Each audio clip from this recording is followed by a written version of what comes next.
ചന്ദ്രാപിന്നിയിൽ വ്യാപാരിയുടെ മാല കവർന്നു. ചന്ദ്രാപിന്നി സെന്ററിൽ കടയടച്ച് വീട്ടിൽ പോവുകയായിരുന്ന വ്യാപാരിയെ പിന്തുടർന്നെത്തിയയാൾ വ്യാപാരിയുടെ സ്വർണ്ണമാല കവർന്നു. ഇന്നലെ രാത്രി 8 മണിയോടെ ചന്ദ്രാപിന്നി സെന്ററിലാണ് സംഭവം.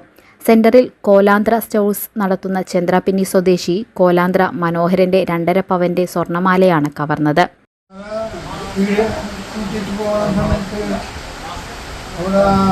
ഞങ്ങളുടെ വീട്ടിലേക്ക് തിരിയുമ്പോൾ നെടുമ്പടത്ത് സ്കൂളിൻ്റെ പടിഞ്ഞാട്ടുള്ള റോട്ടിൽ കൂടെ തിരിച്ച് തിരിയുമ്പോൾ എന്നെ കഴിഞ്ഞിട്ട് വന്നിട്ട് 2 കഴുത്തിനും പിടിച്ച്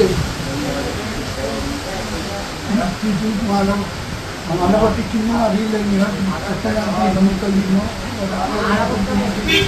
അത് അറിഞ്ഞു പൊട്ടിക്കൽ കഴിഞ്ഞു പോയി എന്നെ പിടിച്ച് പോയി. ഞാൻ പിന്നാലെ ഓടി.